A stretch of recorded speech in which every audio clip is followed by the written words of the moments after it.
1:30, the House will now proceed to private members' business as indicated on the order of the day for today. Orders of the day. Private members' business. Second reading debate of Bill C-210, an act to amend the National Anthem Act, in the name of Mr. Belanger. Mr. Belanger, seconded by Mr. Belanger. Bill C-210, an act to amend the National Anthem Act, gender, be now read a second time and referred to the Standing Committee on Canadian Heritage. Debate, l'honorable député d'Ottawa. The Honourable Member for Ottawa-Vanier.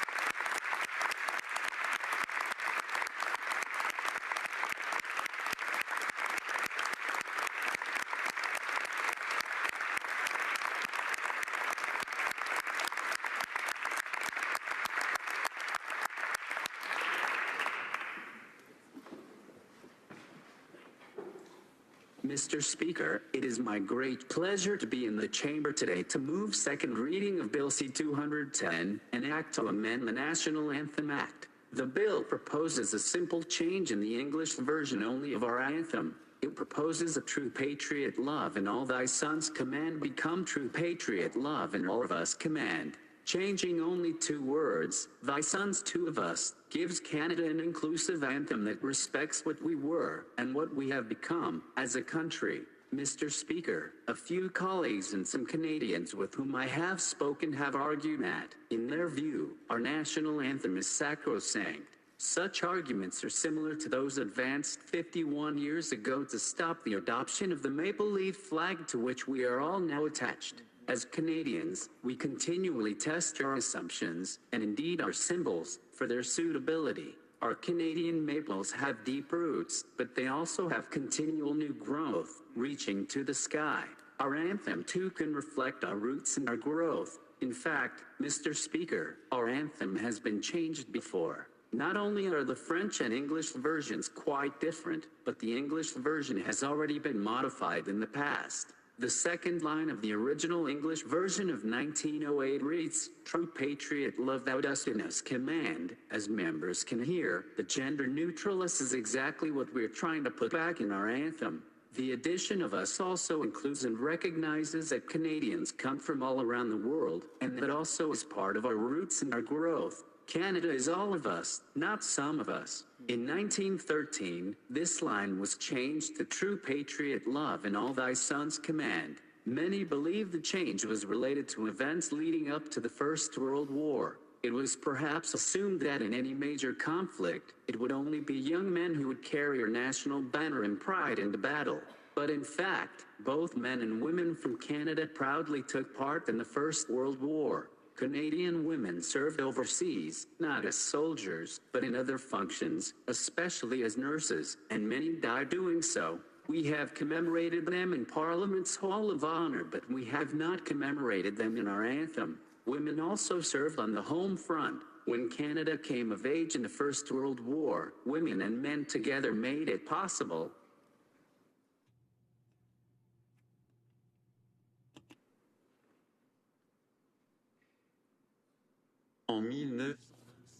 In 1927, the 60th anniversary of Confederation, the government authorized the singing of the song in schools and at public functions, but kept the second line from the 1913 version, not the original 1908 gender-neutral version.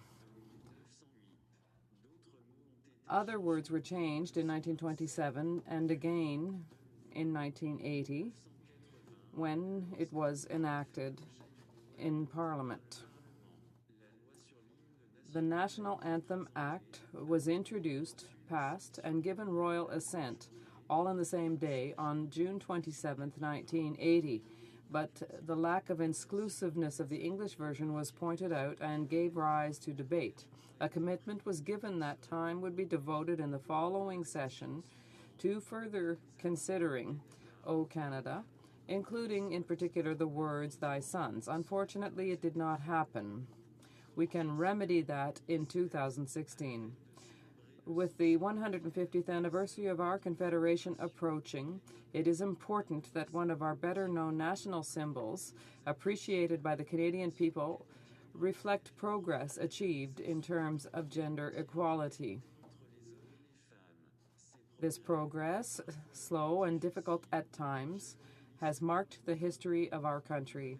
It should be celebrated in our national anthem. In the century since the introduction of Thy Sons in our national anthem, numerous events justify returning to the us of the original version from 1908. Here are some of these noteworthy changes. Women were first granted the federal right to vote in 1918 by the government of Sir Robert Borden. Canada held its first federal election in which women were allowed to vote and run for office in 1921.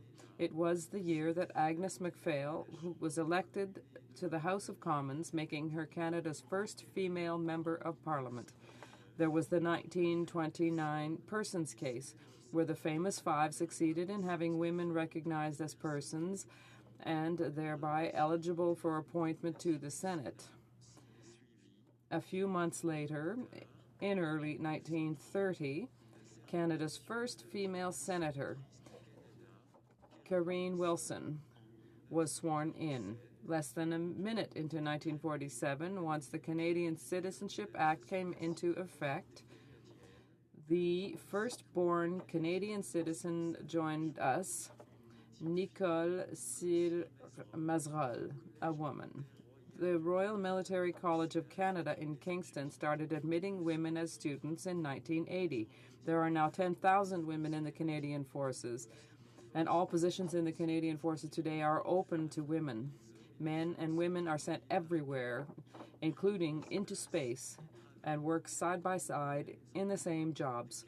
Canadian women also serve in other public services such as the Coast Guard and in police services in communities across Canada. Last, but certainly not least, let us not forget Nicola Goddard, who, in 2006, became the first female Canadian soldier to die in combat. She died in Afghanistan serving us. She deserves to be included in our anthem just as much as our sons.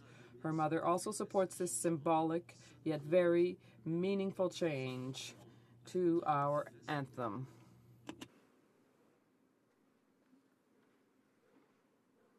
The adoption of our Charter of Rights and Freedoms in 1982 has led to the gradual and rigorous implementation of equality between men and women, which the Charter guarantees. We would be taking a very important symbolic step by ensuring that our anthem respects our Charter. Our anthem should not ignore the increasingly important contribution of 52% of our population. We have come a long way.